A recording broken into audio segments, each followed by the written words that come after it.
It all starts with our main character spending a fortune in an online games cash shop.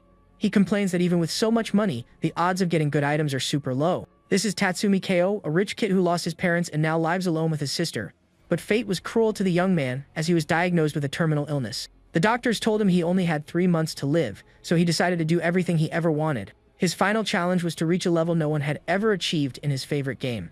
With a smile on his face, Kyo finally manages to complete his grand objective in the game. After spending millions and going days without sleep, he finally achieved his goal. The next day, the sun rises on a quiet morning in the city. Just then, his younger sister shows up and asks if he pulled another all-nighter gaming. He replies that he just woke up, while she tells him to take better care of himself. Suddenly, the young man's vision starts to blur, and he feels something strange is happening. With that, his body starts to give out and the girl looks at him, worried and confused. The young man then wakes up in a completely different place and wonders where he is now. He remembers everything suddenly going dark, but doesn't know what happened after that. He notices his body feels incredibly heavy as a blonde girl holds him in her arms. The girl then calls him a hero and, with a smile, asks him to save the continent of Era. The MC is surprised because he finds the mysterious woman's voice very familiar. He asks who she is and the blonde calls him a piece of junk brother, asking if he's forgotten their bond. Looking around, the guy realizes he's in the world of his game, Divine Fantasy Chronicle. Then he notices that the girl in front of him seems to have shrunk down a lot. At that moment, he recognizes her as the game's merchant who always drained his energy and resources. The girl says it's not a hallucination and offers to prove that it's all real. Without a second thought, she just lands a punch right in our hero's face. Feeling the pain from the blow, the guy confirms that this is definitely not a hallucination. So, he wonders if he was really transported inside the world of his favorite game. Just then, the door is smashed in by a punch, and someone yells for the young man to get out. A large man grabs Kyo's sister while the girl begs him to stop because her brother is sick. The girl tells the young man to rest, and says she'll deal with the intruder herself.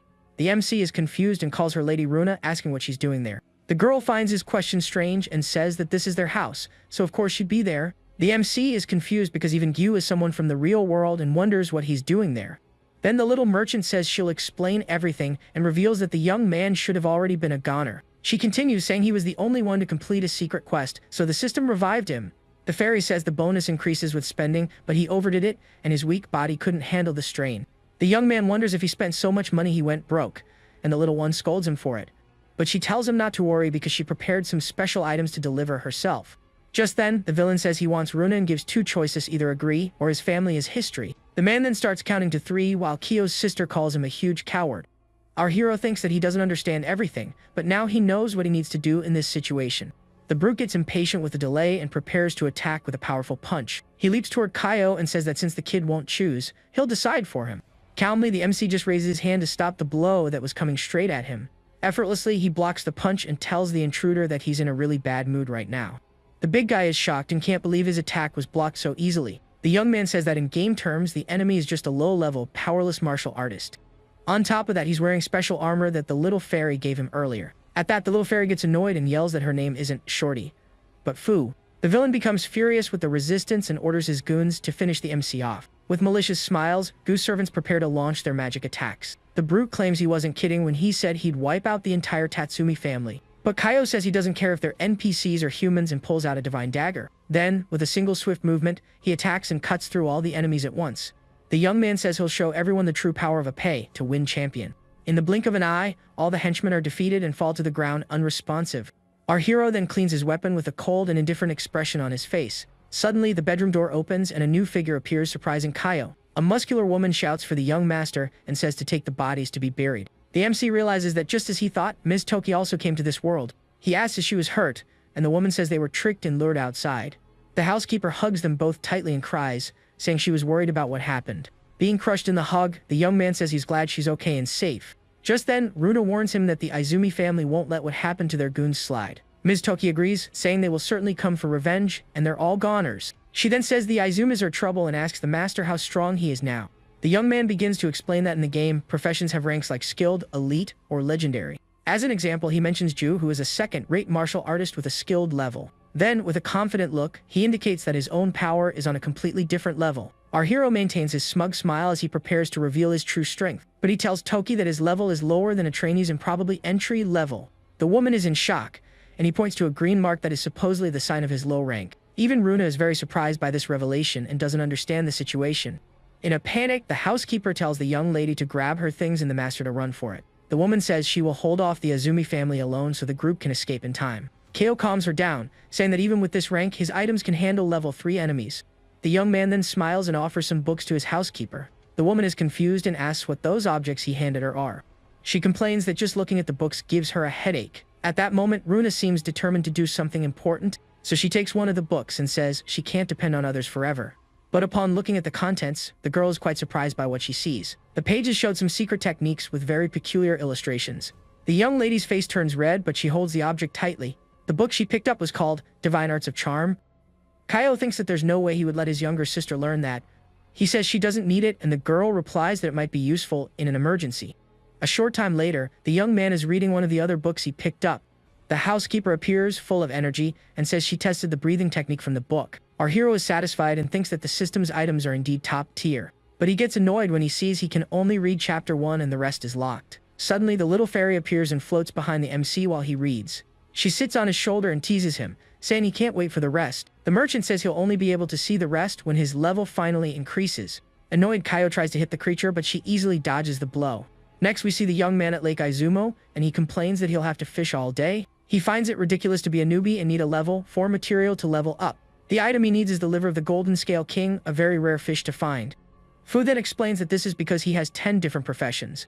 But our hero smiles because he remembers he already completed this side quest in the game. His plan is to throw a lot of bait to attract the normal fish and then use a special one. Suddenly, the line of his fishing rod sinks with great force into the lake's water. With a smile, the young man realizes something big took the bait much faster. He braces himself and says he's done this so many times he's confident in his skills. With great force, the young man starts pulling the creature on the other end of the line. He then yells for the Golden Scale King to appear as he's dragged toward the water. But to his surprise, what emerges from the water is a beautiful girl with a fishtail. The young man pulls her to the shore and realizes it wasn't the fish he was expecting. With a confused expression, he yells, asking who the heck she is.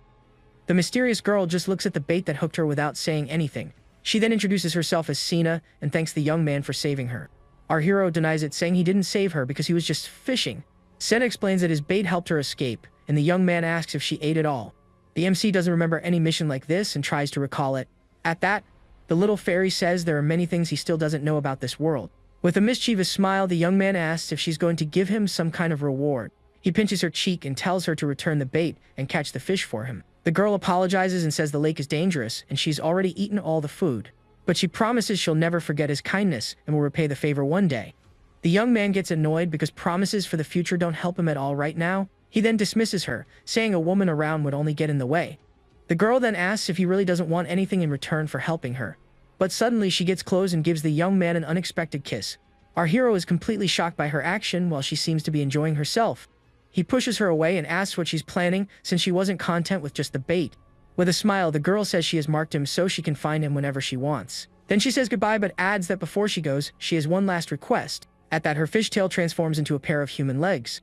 The young woman explains that she actually doesn't have any clothes to wear out of the water. She asks for anything to wear, and Kaio remembers he has clothes in his bag. He hands her a school uniform, and Sina says that will do for now.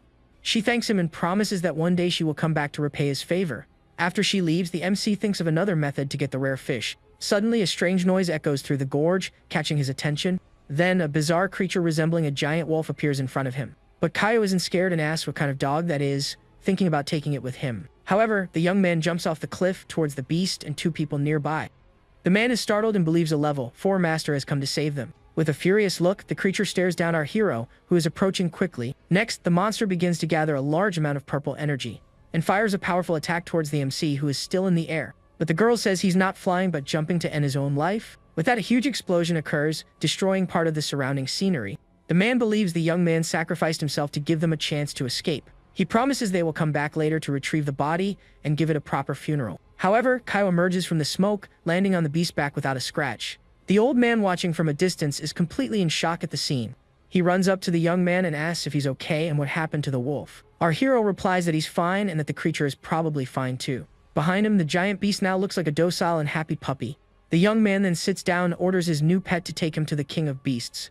The young man threatens the creature, asking if it's playing dead. With that, the beast gets up and shows its impressive size to the young man. Then the monster splits in two and Kaio asks if he's supposed to get on. Our hero decides to name the creature Fukun and approaches it. He climbs onto the back of his new pet and says goodbye to the two people he saved. The MC says he has things to do and rides off on his new mount. With great speed, the two disappear into the forest, leaving a trail of dust behind. The man says he might be some kind of master and that they'll meet again. A short time later, Fukin runs through the forest, passing by other smaller beasts. They finally reach their destination, and the young man says this must be the place. Suddenly, a tail with huge spikes emerges from the ground right in front of them. Soon, a giant white wolf appears and asks what a human trainee wants with him. Two birds comment that the king is in a good mood and hope the young man doesn't offend him. Kaio identifies him as Piasa, a legendary divine beast that commands other animals. The king of beasts seems pleased with the respect and asks what his wish is. The young man says that tigers are from the cat family, so the beast must also like fish. Then, with a smile, he asks if the king of beasts could help him fish.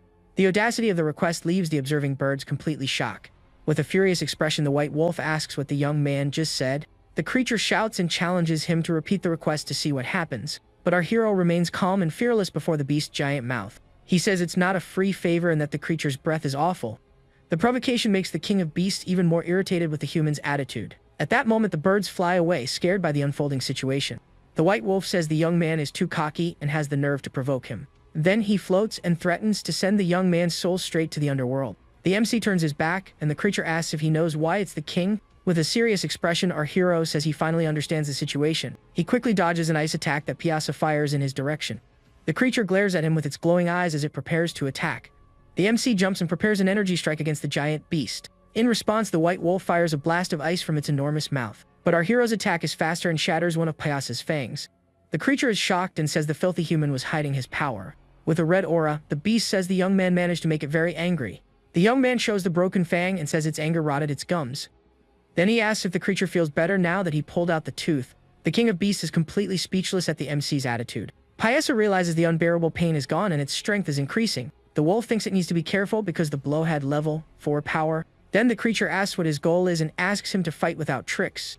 Our hero repeats that he just wants help catching the Golden Scale King. He says he relieved its pain and that the beast should return the huge favor. After thinking for a bit, the king of animals finally agrees to help the young man. The creature says Lake Izumo isn't far and that it will take him there on foot. With a confident smile, the giant creature shows its sharp teeth. It says that by crossing the forest, they will reach the back of the lake.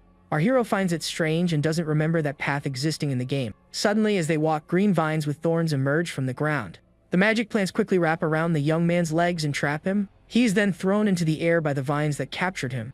But the MC manages to draw his sword and cut the plants to free himself. The wolf tells him to stop and says it's an ancient formation that drains power. The creature threatens him and says he'll become insect food if he doesn't tell the truth. The young man gets annoyed and asks how many times he needs to repeat his objective. Then he says he has the title of super user, and that should be enough. An elf appears and asks if he has finally realized the value of her help. He complains about the restrictions, and the girl says he needs to level up. With no other choice, the MC agrees and tells her to change his class right away. A light envelops him, and the vine formation completely disappears from the area. The young man now understands that formations can weaken enemies and manipulate illusions. He learns that every formation has a core, and that destroying it breaks the spell. The giant creature asks what our hero is planning now that he's free. The young man says the core must be around there and prepares to destroy it. Then he jumps and fires a powerful attack towards the magic's weak point. With that, a huge explosion occurs and completely destroys the ancient trap. RMC lands calmly on the ground as the vines disappear, but he notices something else has appeared in the smoke and looks into the distance. A mysterious woman appears and thanks the hero for freeing her from a seal. The white wolf is completely shocked and can't believe what it's seeing. Kaio turns to his ally and asks if that woman is some kind of enemy. But Piasa runs towards the woman and yells that she's his mother. The woman complains that crying so much is ugly and that she wasn't even really gone. The wolf says it thought it would never see her again, leaving the young man very surprised. She introduces herself as Garuda and says the creature is just her foolish son. Our hero smiles and asks if she is the Garuda, one of the 4 divine beasts from the game. The woman says she was sealed for centuries, is amazed that her legends are still alive. With a seductive look, she thanks the young man for saving her from that eternal prison. He thinks she only exists in legends and questions why she was sealed if she's so strong. Garuda explains that she got old and annoyed someone she shouldn't have, without giving many details. Just then, the mother of beasts asks why a hero is in a place like that. Suddenly, Piasa starts to move on its own to leave the area. With a furious look, Garuda asks who gave her son permission to move. The giant wolf shrinks in fear and quickly begs its mother for forgiveness. Then she scolds Piasa, calling him a foolish and disobedient son. The woman holds the creature and offers to make a soup out of it for the hero. The young man dismisses the offer and says he just needs to capture the Golden Scale King. With that, Piasa dives into the water with a great leap to fulfill its order. A little later, it returns with a golden fish in its mouth, looking very happy. Garuda says that if the hero wants more fish, he just has to ask her son to get them. The white wolf looks very proud and says it's very good at catching fish. Our hero refuses the offer and says that just one is more than enough. He holds a sphere from the fish and wonders if he'll have to swallow it raw. With a disgusted expression, the young man seems very hesitant to consume the item. At that moment, the young man starts to feel sick and Garuda asks if he needs more help. The MC pulls himself together and says he has other places to go, so he's leaving. The woman asks them to keep in touch and not to hesitate to call her if he needs anything. Then the adventurer says goodbye and leaves, leaving the two creatures behind. The bee says its mother doesn't need to be so nice to a mere human like that, but the wolf's mother replies that the young man's level is only 1, surprising the beast. Payaso is shocked and wonders if the hero isn't hiding his real strength. Garuda explains that even at level 1, he is strong and will soon surpass them both. That's why she decided to keep an eye on him, as she foresees he will become a great ally. With that, the winged creature flies off and shouts that her clan's wings will rise again. The scene then cuts to a huge city with very impressive architecture.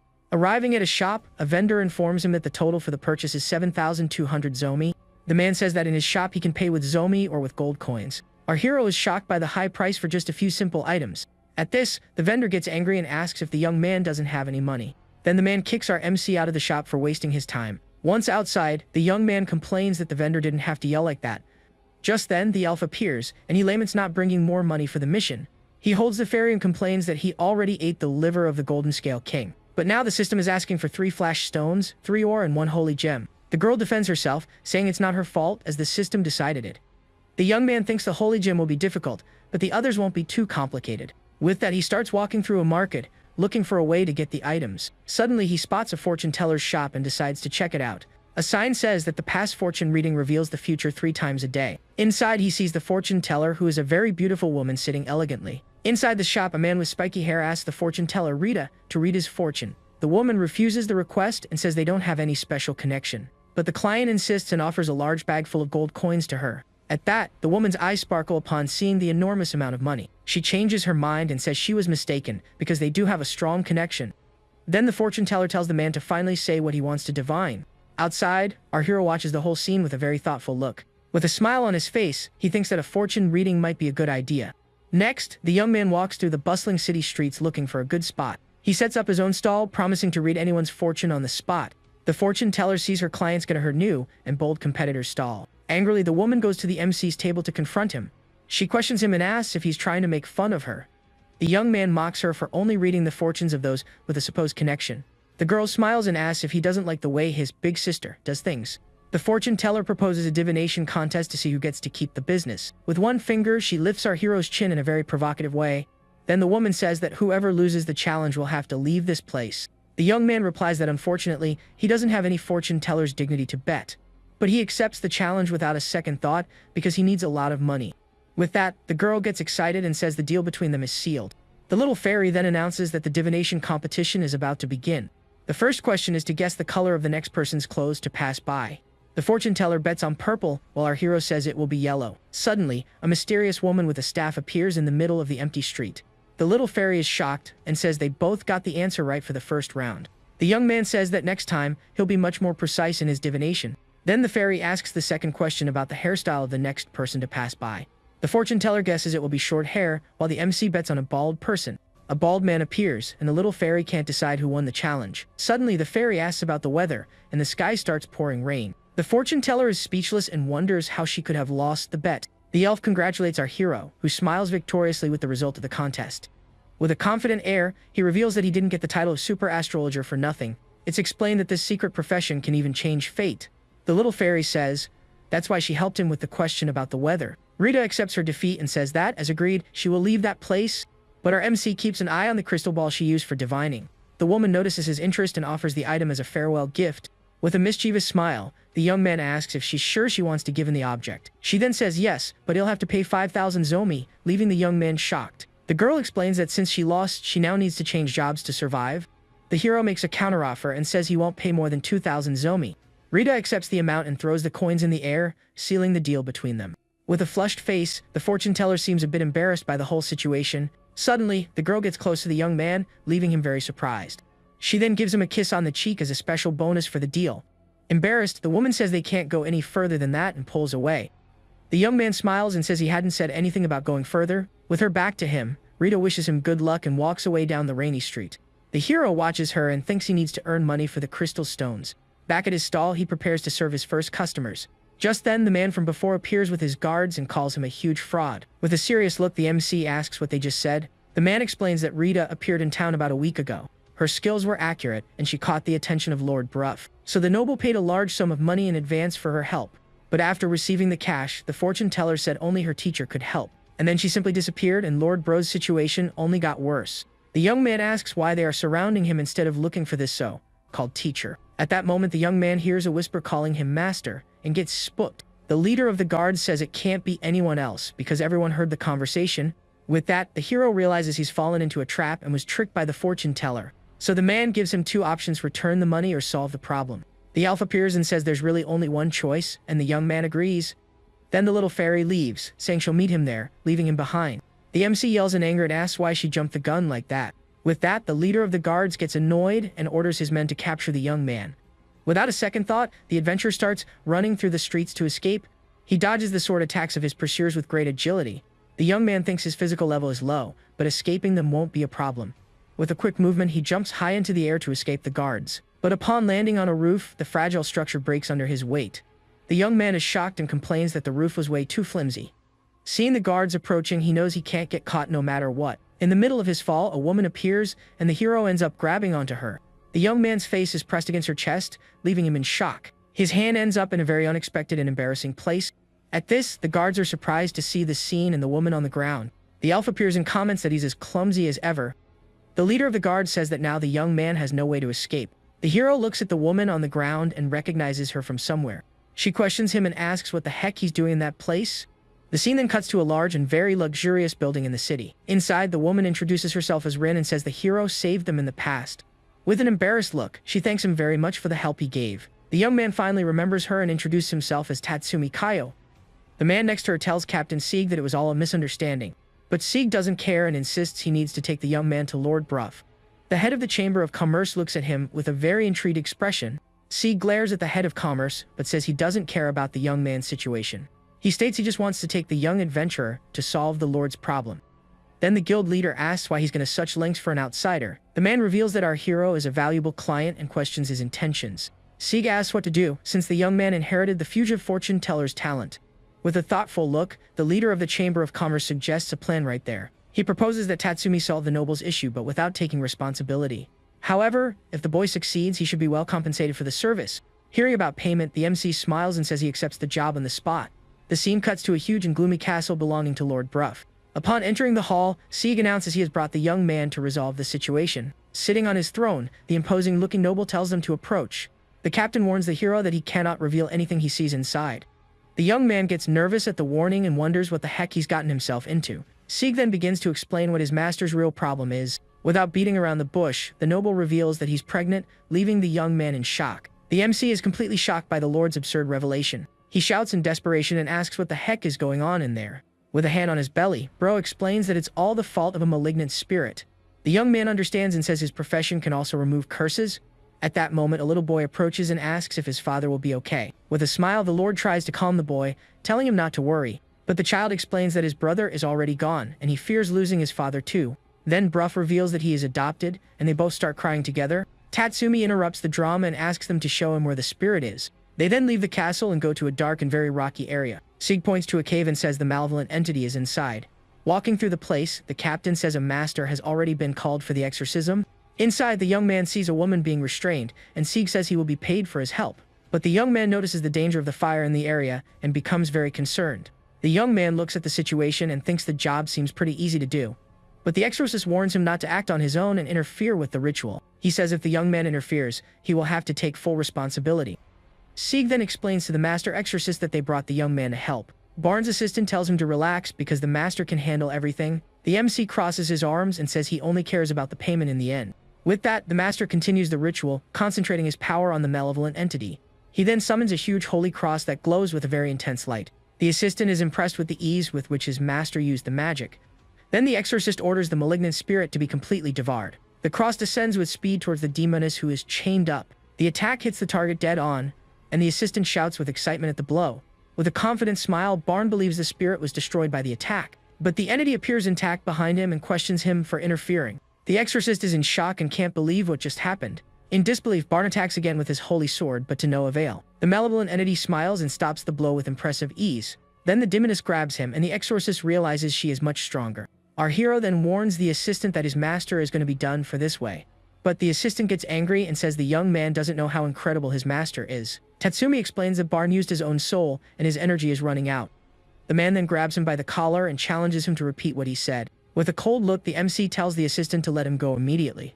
The assistant is visibly intimidated by the young adventurer's reaction. He still insists that his master has decades of experience and can't lose. Suddenly, the malevolent entity throws Barn far away with a single blow. The assistant shouts in despair upon seeing his master defeated so easily. He manages to catch the exorcist, who looks very exhausted from the battle. The demoness smiles, satisfied with the result of the quick confrontation. Everyone is shocked to see that the great master Barn has been completely defeated. Desperate, the assistant shouts that he's not going to be taken out in a place like this. Our hero then wonders if he can summon the holy cross he saw earlier, but the master exorcist warns him not to do anything reckless and to prepare to flee. The young man then replies that his failure doesn't mean he will fail too. At this, the exorcist is completely shocked by the young man's confidence. At that moment, the MC summons several golden spears around him. The assistant and Sieg are speechless, seeing the golden holy cross in front of them. The spears fly quickly towards the malevolent entity, which is standing still. The attack pins a demoness who screams in pain as she is hit dead on. With glowing eyes, she becomes furious at the blow she received from the young man. The entity then releases a wave of power that repels the attack and throws everyone back. With a cold look, our hero tells the creature to stop screaming and just say what it wants. Holding one of the spears, the demoness calls him an arrogant human and glares at him. She admits the young man is very good for being able to use the holy cross that way. But she questions if he thought using all his strength would be enough to defeat her. The MC summons even more golden spears as the entity watches him intently. The demoness is visibly surprised by the young adventurer's display of power. With a smile, he says she talks as if she's sure he used all his strength. Then new weapons appear, and the young man starts counting 8, 12, and then 16. Seeing the amount of power, the creature surrenders and asks him to stop intimidating her. Our hero says he preferred her attitude from before and asks why she did that to Bruff. She then calls him master and says she was only trying to help that innocent child. The young man is confused and asks her which child she is talking about right now. At this, the demoness becomes visibly nervous with the question he asked. Kneeling, she begins to explain that a boy's spirit appeared there some time ago. She reveals that the boy had passed away, but his last wish was to spend more time with his father. To fulfill the wish, she placed the boy's soul into a spirit fetus inside the Lord. The hero gets angry and asks if she didn't think this could end the noble's life.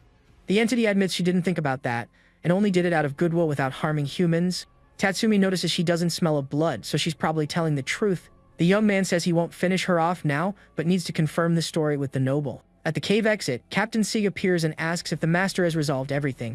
Our hero replies that the malignant spirit is gone and questions when he hid. The captain then warns him about the woman and says the danger isn't over down there. With a smile, the entity thanks him for his kindness but says she's not afraid. Upon hearing the demoness's voice, the man gets scared and starts screaming in pure terror. The scene then cuts and shows the imposing castle of the Lord during the dark night. Back in the hall, the creature calls Bruff father and says she missed him very much. The MC warns that the noble will pass away if this continues and decides to remove the spirit. With that, the Lord's belly disappears and the spirit of his son Toby appears beside him. Bruff believes his son wanted to say something and asks the young man to find out what it was. But the hero takes his payment and says he has other things to do and is leaving. The noble laments and says that a lord told him Toby would become a crystal user. Hearing this, Tatsumi becomes interested and asks him to tell him more about these items. Elsewhere, a blonde woman eats everything and comments on how delicious the food is. On the street, the young lady Miyoto asks if the young man is sure he wants to leave the city.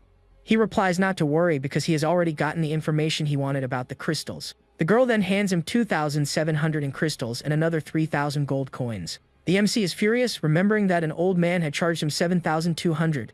She says merchants think about profit and offers to help him whenever he needs. The girl gets closer and promises she won't let him lose a single cent on his purchases. Her uncle appears and says that Miyoto understands prices and the young man should consult her. Our hero thinks it's true and that this way he can save a lot of money in the future. The young lady says goodbye and asks the adventurer to be careful and come back safely. He says he can't promise safety but guarantees he will return to the city one day.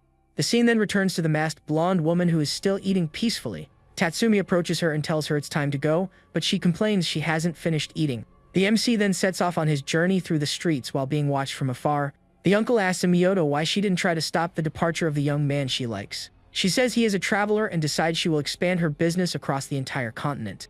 With a determined smile, the young lady says that one day she will support him on his journey. The scene then cuts to a house and shows where our heroes will spend the night. Inside the room, the young man says the next town is far, so they will rest there. He then asks his little blonde companion if she wants to take a bath. but the woman refuses and says she doesn't need to because she's just gonna sleep and relax on the bed. Setting that aside, the hero wonders if the room isn't strangely cold. With a serious expression, the adventurer is on alert because he feels something isn't right. At that moment, the door opens, and to his surprise, the demoness calls him Master. She says she came to offer him room service as a courtesy of the house. Seeing this, our hero facepalms, frustrated with her appearance. The young man lets out a tired sigh as he has no patience to deal with the creature. With a smile, the demoness approaches and offers to help with his bath as well. Without a second thought, the MC kicks her out with a boot right to the face. Outside, the entity complains and says he didn't have to be so cold to her. She says she prepared a special service, and we see a man drinking something next to her. With a love-struck smile, the man asks if he can also order room service. With a malevolent look, the entity replies yes, and her face becomes frightening.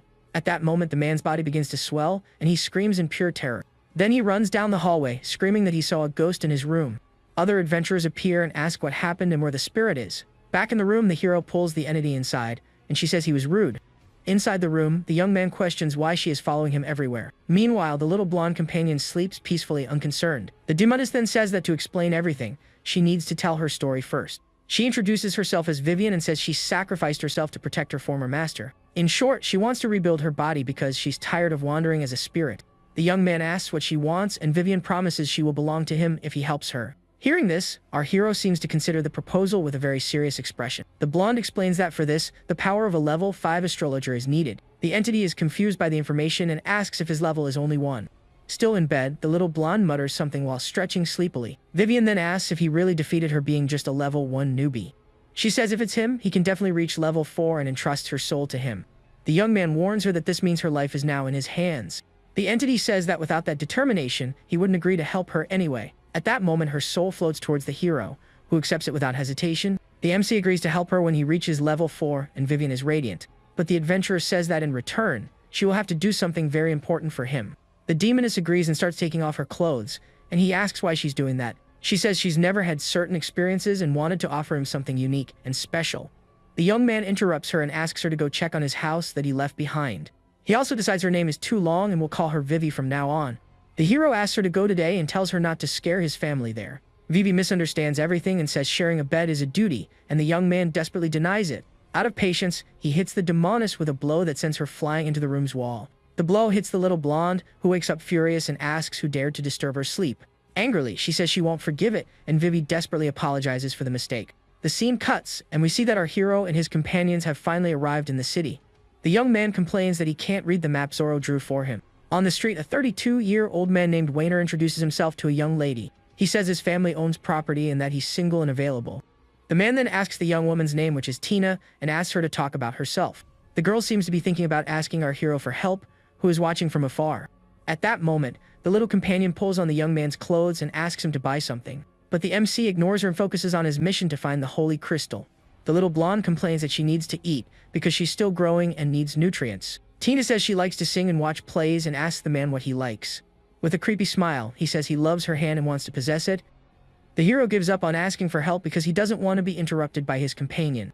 The man feels an overwhelming presence and wonders what that was he felt. The girl asks what happened, and the noble says he feels a crushing pressure on his body. He thinks he only felt this strange aura after he let go of the woman's hand. Across the street, the MC holds his little companion in the air. At this, the noble makes up an excuse and says he needs to leave, leaving Tina confused. Far away, the little blonde says the pastry was delicious, and the hero complains to her. Just then, the man in armor appears and asks to speak with our MC. He then questions the young man and asks why he was staring at him so intensely before.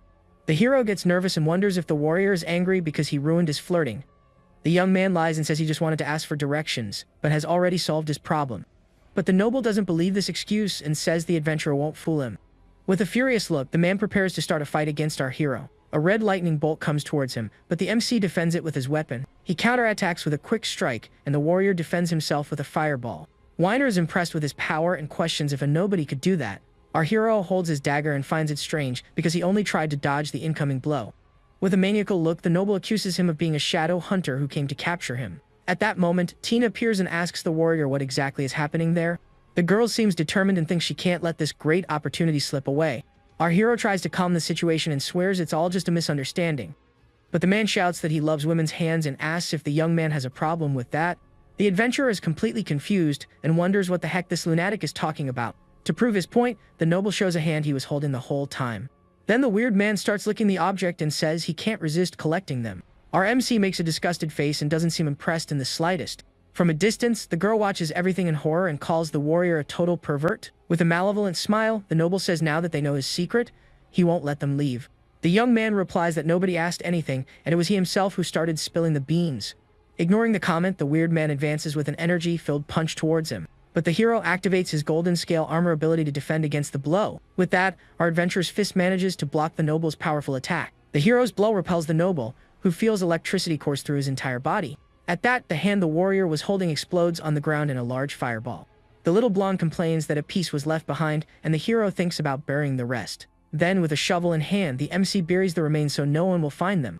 He turns to Tina and asks her to be his witness in case something happens. The girl gets depressed and wonders if she's destined to never get married for real. She complains that every guy she meets is a lunatic and talks about a bad experience. Desperate about her love life, the woman then suddenly hugs our MC. At this, the young man makes a funny face because he doesn't know how to react to this hug. After the confusion, the trio continues their way through the forest and resumes their journey.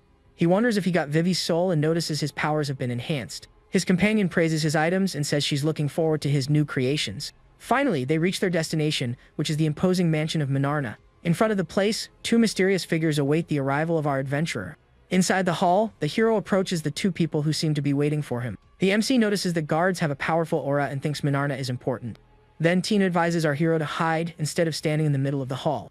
On the stairs, a woman in a black dress appears and leaves the adventurer a bit surprised. With a smile, he greets her and says he didn't expect to meet his disciple there again. The little blonde points and says it's the girl with braids who tricked Fu on another occasion. At that moment, the mansion's guards go on alert and look at our hero. The man with the mustache realizes the young man's age and hair color match a description. Then, with a furious shout, he orders his companions to attack our MC. The guards advance at once, and the adventurer prepares for the fight that's about to begin. Caught by surprise, the hero wonders what the heck is happening in that place. The man with the mustache attacks with his spear, and the MC jumps to dodge the blow. The white-haired warrior shouts that Menars will not escape justice today. The young man shouts back, confused, saying he's also looking for this Menars guy. His floating companion jokes that he looks like a villain and that's why he's misunderstood, but the guard accuses him of being involved in the disappearance of several children from the region. An elf woman appears and accuses him, saying she has proof of his crimes and tells him to surrender. The man with the mustache tries to save the hero's little companion, calling her Little Miss, but the little blonde gets furious and launches a powerful golden divine attack against the guard. The warrior is caught in the explosion and is shocked by the little girl's power. Then the hero's companion shouts in anger, saying she is already an adult woman. She strikes a pose and asks in what world a child would have a body like hers. At that, the white-haired guard is shocked and blushes at the bizarre scene he's witnessing.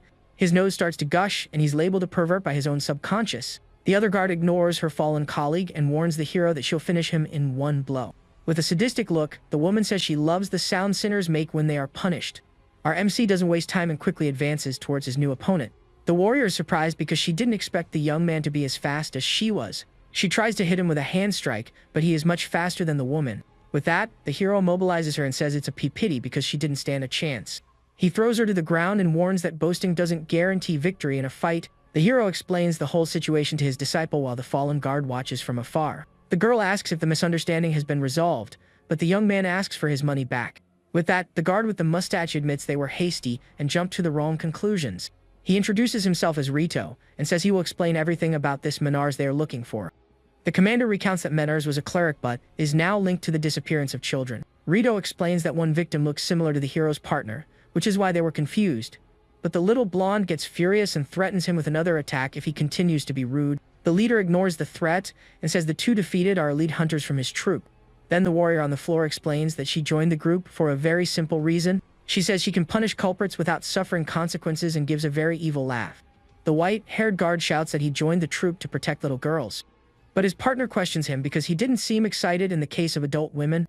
The warrior replies that women over 14 are no longer little girls to him. With that, the two start arguing and accusing each other of being perverts. Observing the scene, the hero thinks that everyone in that organization is a bunch of weirdos. The hero doesn't care about their fight and says he came for a holy crystal he heard about.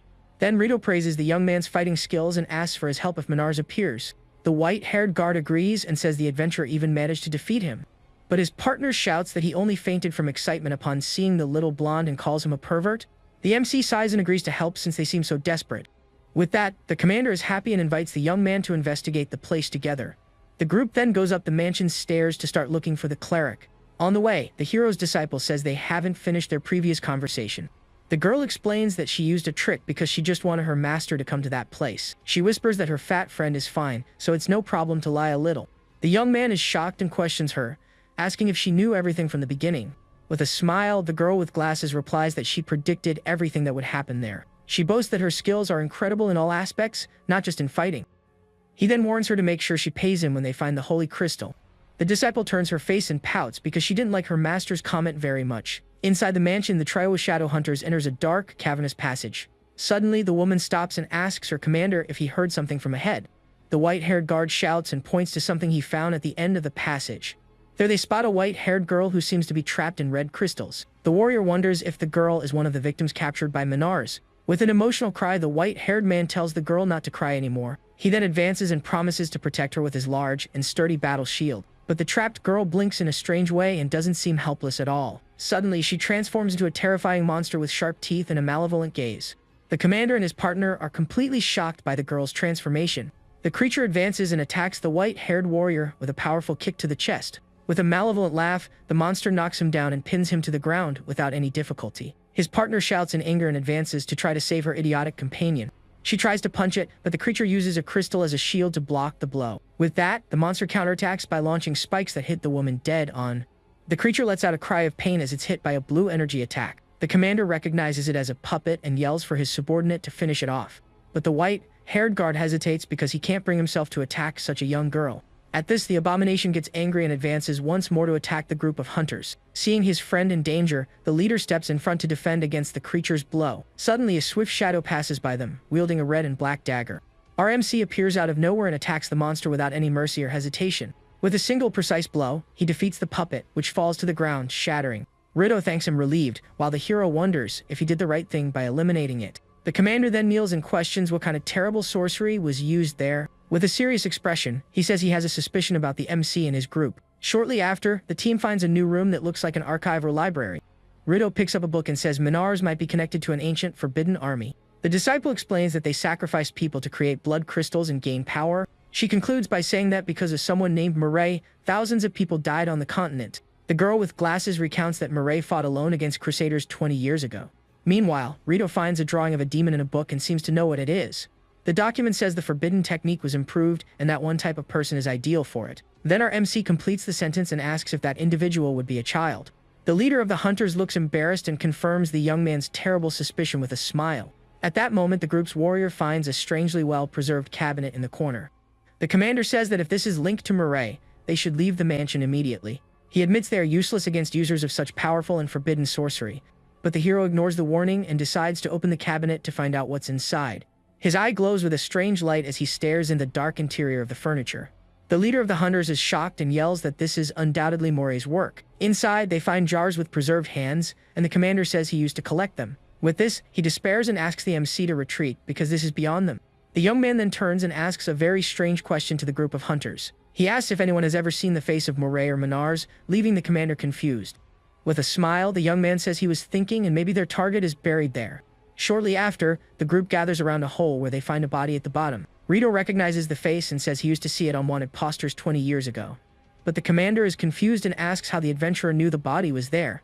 The hero explains that the man attacked him out of nowhere and exploded as soon as he touched him. At this, the leader of the hunters is startled and asks if he exploded on his own, and the young man confirms it. Later, in a large mansion, the group celebrates the success of the mission they just completed. At a table, the commander hands over the crystals, but still asks if the young man isn't hiding something. With that, the hero receives the key item and realizes the holy crystal seems to be real. The disciple smiles and tells her master to accept it as a small gift from her. Rito thanks him because the adventure saved countless families, and no crystal could repay that debt. The MC takes the item and says that besides, the crystal was already his to begin with. He glares at the girl and says that this still isn't enough to pay him back. With this demand, the apprentice jumps back, startled by her master's attitude.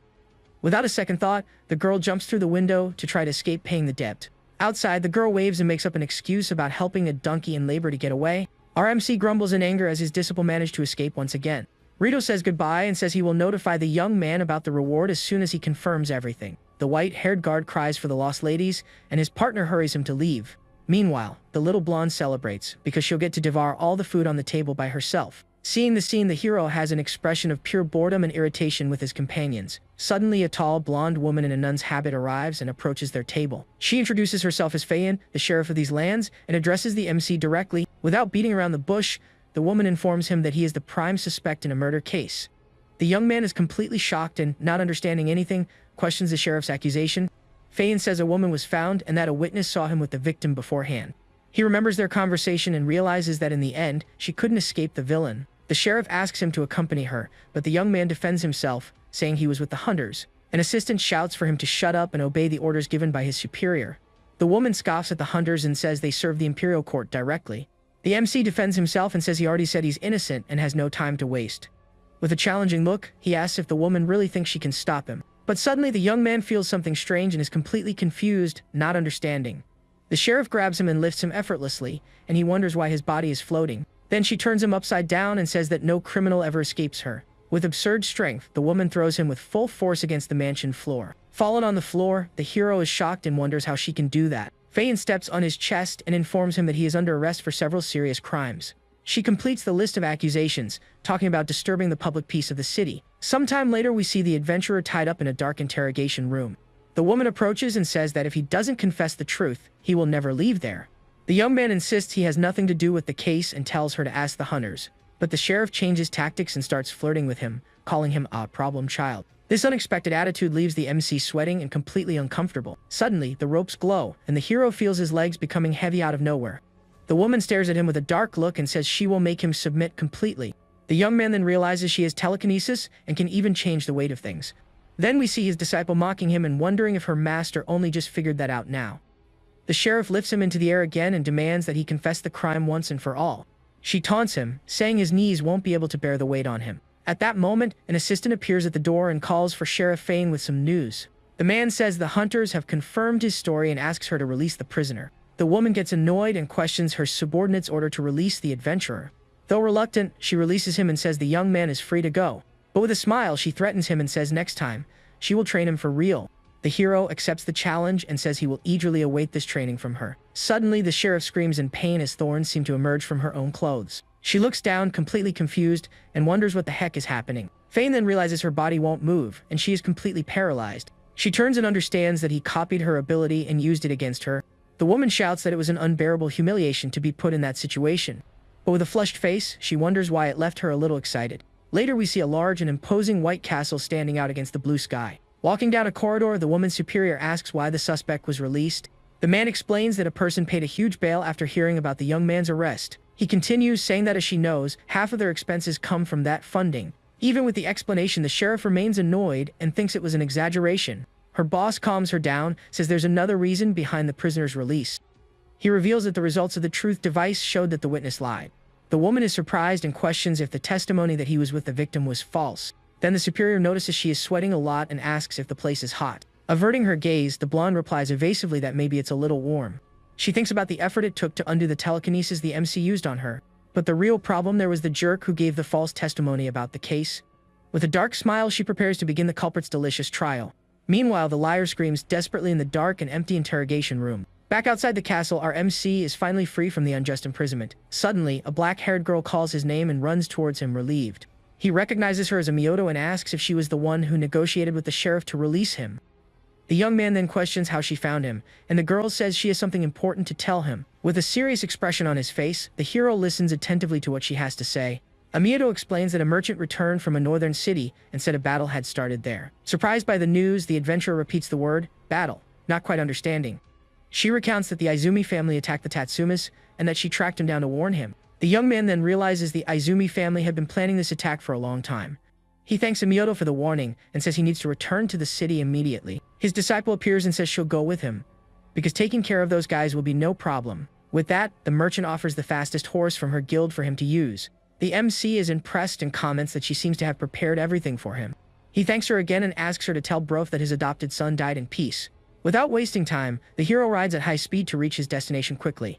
The merchant is happy to have helped Kaio, while the disciple doesn't understand why she likes him. Suddenly, the blonde seems to realize something and stops for a moment with a serious expression. She then runs desperately, shouting that her master still hasn't taken her with him on the horse. Meanwhile, we see the large castle of the enemies standing out amidst the trees. A man walks among the fallen and says their time has finally come, and the plan was a success. A superior orders a man to find a way to delay the hero in the city of Cassant.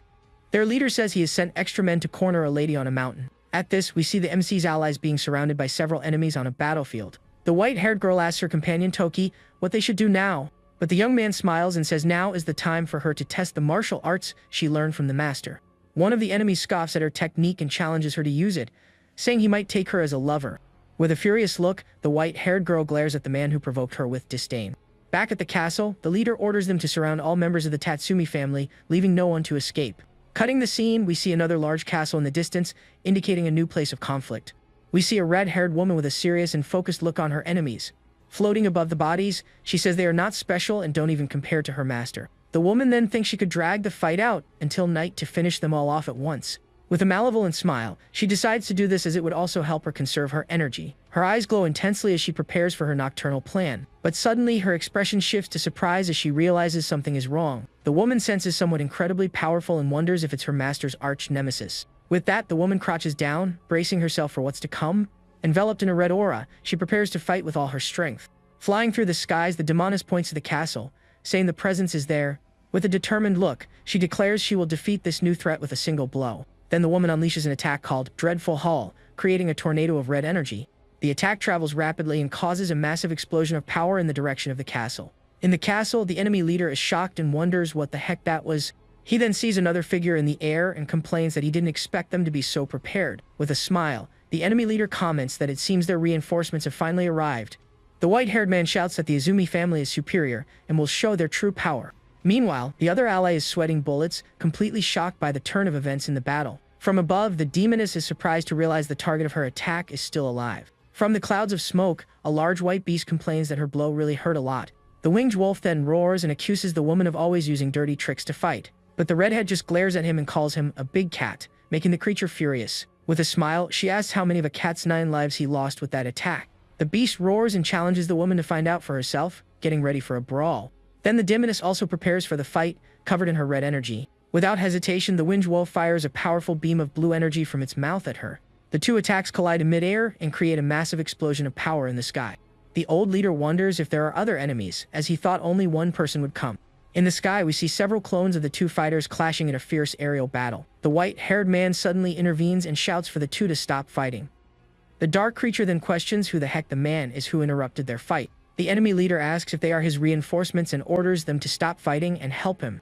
Confused, the demoness and the beast repeat the words reinforcements and destroy, not understanding a thing. At that, the old commander asks if there's a problem, a nervous expression on his face. The wolf then says that if that's the case, he'll start by taking care of the leader and turns on the man. Meanwhile, our hero continues to ride at high speed through the streets of a city. His disciple complains about being on the horse, but Kaio tells her she's too weak to fly. He then remembers something and asks her about a so-called Queen of Sorrow she mentioned. But the blonde plays dumb, pretending she has absolutely no memory of saying anything about it. She adds that the idea sounds familiar, but she doesn't feel like it actually exists. Suddenly, the horse transforms into a creature of light and runs even faster than before. With the sudden acceleration, the two lose their balance, and the elf screams in fright in the process. The hero ends up upside down under the animal and wonders what the heck just happened. Back on the ground, he complains that his appetite has been completely ruined because of that mess. His apprentice then yells at him, accusing him of riding the white horse too fast. The white horse, now with a horn, complains that they are slow and look like turtles. With an angry face, the creature shouts that it's their incompetence's fault they're so slow.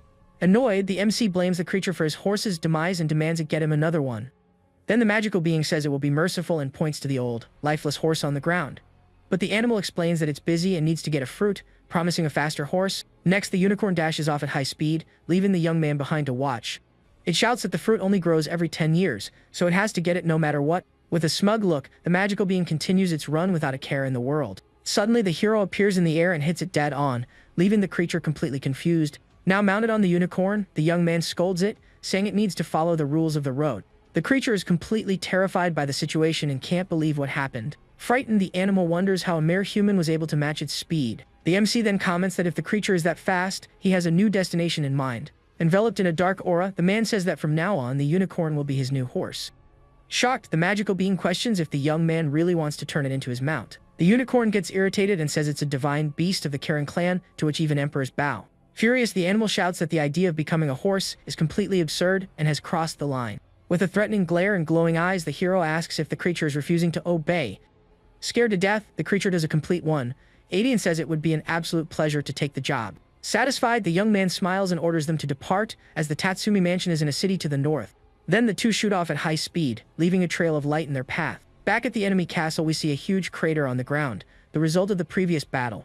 The leader then turns to the white beast and asks what he did to make it so angry. Terrified, the man apologizes and begs the giant animal to spare him from its fury. But the white wolf just glares at him with disdain and repeats the word sorry with a smile. Without hesitation, the creature fires a beam of blue energy that hits the commander dead on. The attack hurls him into the castle and causes a large explosion of light on the premises. At this, one of the guards panics and shouts for everyone to help the injured elder. Meanwhile, the demoness observes the chaos and prepares to attack the soldiers on the stairs. She then unleashes her dreadful howl attack and launches a wave of red energy at the guards. Seeing the confusion, the leader of the allies wonders if the Izumi family is attacking and prepares himself. On the ground, the enemy commander spits out something dark, completely wounded after the attack he suffered. The elder doesn't understand the reason for the attack and says his family has ties with the spiritual sovereign. Then the white-haired man recognizes the wounded man as the leader of the Izumi family and says it serves him right. The white beast suddenly turns and growls at the other man, showing its sharp teeth. The ally asks what the creature's goal is and warns that they won't hand over Kaio no matter what. But the wolf says it would love to greet its benefactor's uncle, leaving everyone there confused. Shocked, the leader of the good guys repeats the creature's words, not understanding anything she said. The beast then explains that Master Kaio is its mother's benefactor, and for that reason, he respects him. With a smile, the creature asks if it can call him Konkle, and the man finally understands everything. The leader praises the beast's good manners, to which it replies is thanks to its mother's strict upbringing. One of the young allies is surprised and realizes that the creature he saw before was real. In a memory, the boy points out a tiger to his brother, who tells him to shut up and train. The demoness then introduces herself as Vivian and says her master sent her to protect his land. The wolf asks why she didn't reveal herself sooner, and the woman says he was following her in secret. The leader of the allies asks Vivian who her master is, and the woman begins to answer. She explains she has a strong bond with Master Kaio, and he instructed her to call him that. The uncle is shocked and thinks he shouldn't meddle, but his nephew is taking marriage too lightly. He promises to talk to Kaio and welcome her into the family as his wife, making her blush. The demoness gets all flustered by the proposal and lets out a little shriek of surprise. Suddenly, a shadowy figure appears and everyone turns, asking who's there. Then we see the hero on his new mount, and he says the unicorn was way too cocky. The girl asks if the talk about a deep bond was a lie, while the wolf greets Master Kaio. With an irritated look, the young man tells the demoness to stop spouting nonsense. With that, the MC approaches his uncle and asks if he's okay after the commotion. The elder explains that the Izumi family attacked them, but thanks to the two, they avoided the worst.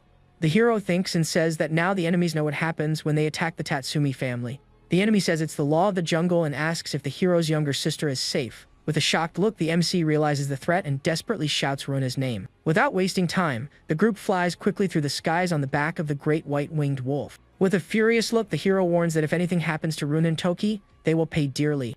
The enemy scoffs, saying their elite forces on that mountain are 3 times larger. He continues the taunt and warns that they'd better hurry to avoid the worst fate. The demoness Vivian becomes furious at the threat and curses the old enemy with great hatred. She then asks for permission to use a forbidden spell and torment the elder's soul. But the MC remains calm and says it will all depend on the situation they find. Being carried, the villain screams that he's had enough and begs them to end his suffering quickly. Upon reaching the forest, the hero spots his sister and calls her name, seeming more relieved. On the ground, a man cries and begs for Runa to hurry while a figure watches them. Suddenly, we see a muscular man in a strange pose surrounded by hearts of love. The crying young man is hit by a pink energy and is completely shocked by it. His eyes turn heart-shaped and he turns bright red, completely enchanted. With a love-struck gaze, the young man now looks at the muscular man as if he were his great love. The big guy asks if he would die for love, and the young man offers his body and soul on the spot. Desperate, the young man begs the white-haired girl, preferring an honorable end. The white-haired girl agrees to the young man's request and prepares to grant it. With a smile, she then lands a solid punch right in the face of the begging man. The soldier disappears into particles but thanks her for granting him that wish. Shortly after, the MC runs towards his sister to see if she's okay. He hugs her and says everything will be alright, while the girl confesses she was very scared. The white beast observes the scene and thinks that few would have power equal to that girl's. Carried by the wolf, the enemy leader can't believe what he sees and wonders how that happened. Furious, the elder yells at his men, calling them cowards for being defeated. But a soldier explains it wasn't out of fear and that they fought but couldn't even scratch them. The young man continues, saying that woman's fists were terrifying and seemed savage. He reveals that just a light touch from her blows was enough to knock anyone out. In a memory, the soldiers run desperately and scream for the girl to stay away from them. The hero's sister is shown with a determined look, ready to face any enemy. The soldier says that even more frightening was hearing her voice and feeling her presence nearby. Everyone there wished for a dignified end, but not even that simple wish was granted to them. The MC turns to the elder and says he was right about a fate worse than being gone. The enemy admits defeat and says his family has suffered enough in this situation. Desperate, the man begs them to spare their lives, promising never to attack their clan again. He still tries to boast, saying his leader can even speak on equal terms with Mukaryu. Without a second thought, the white beast calls him a fool and crushes him with its huge blue paw. The wolf then apologizes to Master Kaio, as it couldn't stand to hear the man's words any longer. The young man complains that he still had questions for the enemy, and says the wolf was too impatient. At that moment, the magical mount asks if it can leave now that it has fulfilled its part of the deal. With a smirk, the MC remembers the deal and agrees with the creature. Then the young man offers a long-term job with housing, food, and a salary, leaving the creature shocked. The creature furiously refuses, saying it would rather starve than have to work for him. The creature says goodbye and tries to flee, but the hero prepares an attack with his blue light sword. He then laments that flight is only unlocked at level 4, and that it will take a while to get there. Then the MC remembers the name Mukaryu and says he's heard it somewhere before. He recalls that this was the boss of a dungeon and a huge problem in the game he used to play. The hero tries to remember and says that Mukaryu took his own father's life, but he skipped that part. The demoness asks if the villain staged a rebellion, and the young man confirms it, but he never admitted it. But Toki interrupts him and reveals that, in fact, King Lawton is not really gone. Shocked by the information, the MC is speechless and completely confused by this. Beside him, a blonde elf appears, and the young man asks what this means, but she doesn't know. The girl teases him and tells him to use his underdeveloped brain to think a little. The hero then explains that there are two possibilities. One is that the game's content has changed. Meanwhile, the unicorn finally manages to return to its original destination in the forest. The creature feels exhausted and says it will need 10 spirit fruits to recover. The creature then runs at high speed along a path between the forest trees. With a determined look, the animal continues its race to get its fruits quickly. But upon arrival, it finds other fallen beasts and wonders if it could be poison. The creature wonders if someone poisoned the fruits on purpose and what the motive would be. It explains that the fruits are for its kind, and other creatures wouldn't have eaten them before. The unicorn realizes that if it hadn't met the hero today, it would have been the one to go. With a furious look, the unicorn realizes someone set a trap for its species. It understands that the enemy has a grudge against the Chulin and decides to flee the place immediately. At this, the scene changes and we are taken to a huge and very imposing castle under a dark sky. Inside the palace, a man shouts at Mukaryu and asks why the reinforcements were never sent. He reports that the last member of the Su family has passed and demands fulfillment of an old promise of help. Sitting on the throne, a young man named Raikun calls him an old man and tells him not to get the wrong idea. With a smile, he explains that he understood the situation but never promised he would actually help. But another man glares at him seriously and asks if he really understands his position there. The long-haired man becomes visibly nervous and starts to sweat profusely at the threat. Desperate, he bows and apologizes, taking the blame for having acted emotionally. On his knees, the man begs for Raikun's forgiveness, who watches him with total indifference. Raikun then remembers that the other's family helped him in the past, giving food to his troops. Because of this debt, he finally reveals that he will help now, leaving the man grateful. The bluish-haired young man then raises his hand and creates a powerful sphere of golden energy. This energy hits the kneeling man, who is lifted into the air, completely in shock. Desperate, the man shouts Raikun's name as he is lifted by a deadly energy.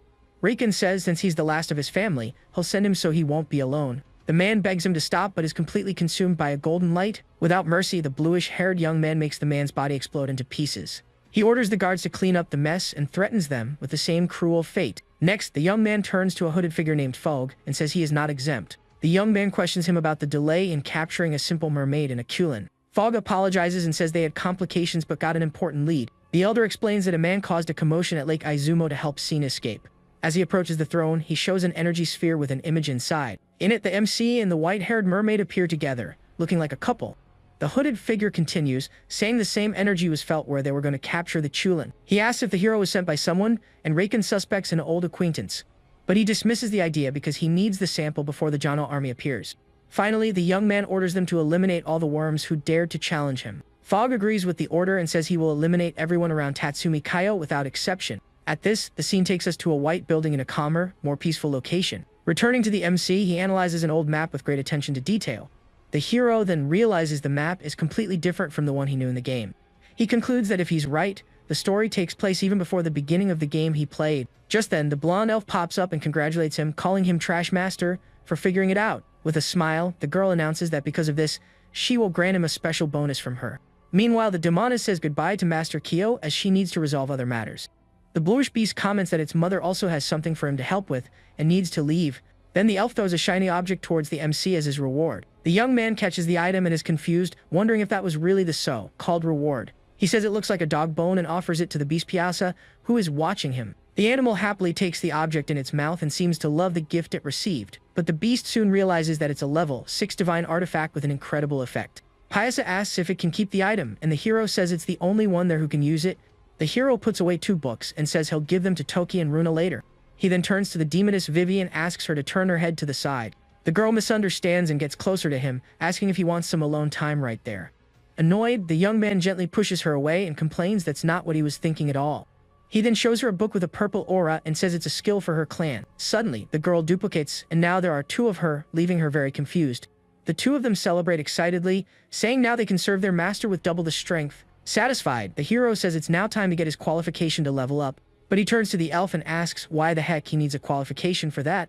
The blonde girl replies that with great power comes great responsibility, and that's just how it works. Then the scene changes, and we are taken to a bustling city called Aura Castle. The young man explains that the condition is to clear a dungeon, and the first step is to enter the castle.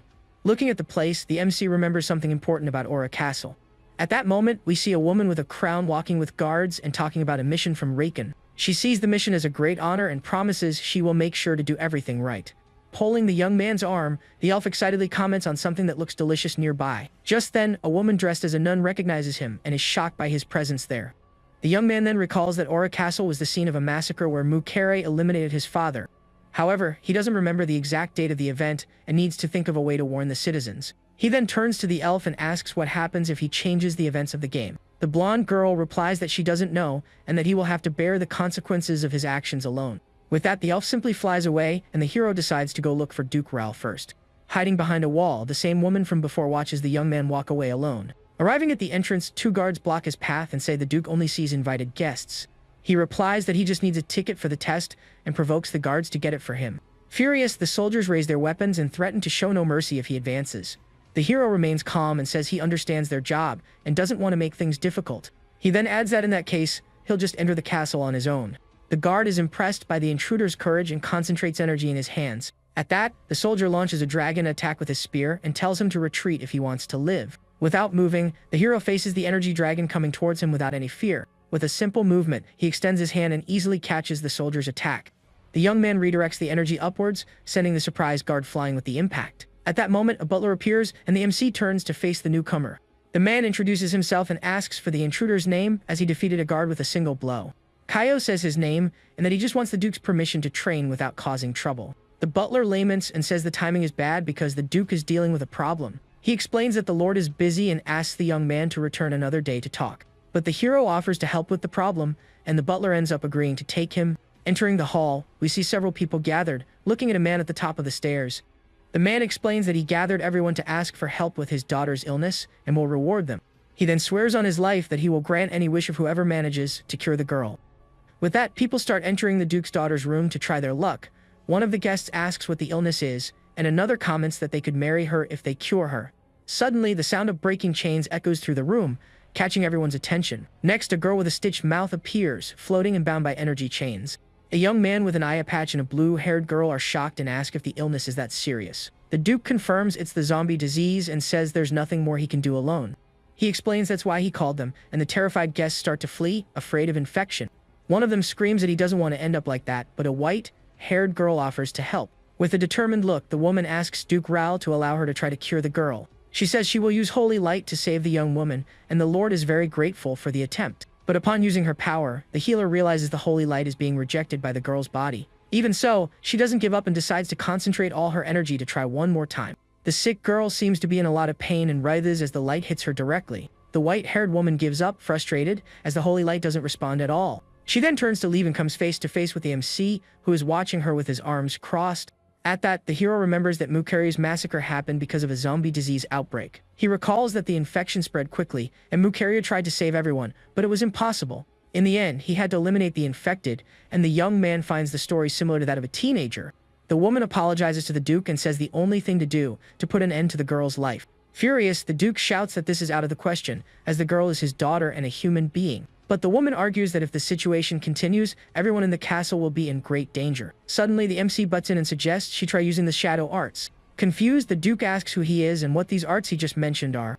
The young man approaches the bed and remembers that in the game, the Legion of Dark Arts invaded the kingdom. He compares the situation to a famous manga and says the people here are still very primitive. With a dark aura, the hero tells everyone to shut their mouths and just watch what he's about to do. He then lands a solid punch on the girl, who is sent flying by the powerful blow. The young woman coughs and spits a dark substance onto the floor, showing that the attack had some effect. Slowly, the girl regains consciousness and her eyes return to normal as if she were cured. She gets up and asks her father what happened, and the Duke is emotional seeing his daughter well. As a reward, the Lord hands him a card that serves as a pass to solve problems in the castle. Additionally, the man offers to grant a wish, but the young man says what he received is already enough. With a smile, he puts the pass away and says that if he thinks of something, he'll be back for a visit. The Duke and his butler cry with gratitude and promise they will never forget the favor. Outside, the white-haired woman catches up to him and asks why he won't teach her the shadow arts. She then gets clothes and begs desperately, promising to do her best to learn the technique. Yawning, the young man says she doesn't necessarily have to follow the dark path of shadows. He suggests she can cure the zombie disease if she completely masters the holy light. But the healer laments that the light rejected her, and now she has no way to save another sick person. The hero then questions if it's not actually just a lack of conviction on her part. With that remark, the woman thanks the master and realizes he understands the light better than she does. At that exact moment, the woman kneels on the ground as a sign of repentance for her actions. She regrets having thought of giving up the holy light because of her incompetence. The young man says it's okay and sends her away, but she promises to try harder next time. Sighing with relief, he thinks that turning the holy master into a ninja would be absurd. In his mind, he imagines the girl as a ninja and questions if that would be the right thing to do. Furthermore, the MC fears what the system would do if he caused such a huge bug in the game. Putting that aside, the hero goes to buy dango, but sees a girl arguing with the vendor. The man demands the whole year's payment and threatens to kick her out if she doesn't have the money. The vendor gets furious and yells for the elf to leave while trying to push her away. But suddenly, the MC stops him, gripping his wrist with considerable force. The man screams in pain and asks who the young man thinks he is to do that to him. Without a word, the hero simply shows the card he received from Duke Ral. Frightened, the vendor recognizes the Duke's pass and realizes he's gotten himself into big trouble. He then apologizes and runs off while the elf mocks the old man for being a coward. At that, the young man turns to the girl and asks for dango, and the excited elf shouts that she wants all the flavors. Suddenly, he senses a presence and tells the person following him to stop hiding. A woman with a crown is surprised and wonders how he discovered her there. Her disguise was a paper bag on her head, and a child points at her, calling her weird. With that, the paper bag ends up falling to the ground, completely revealing the woman's face.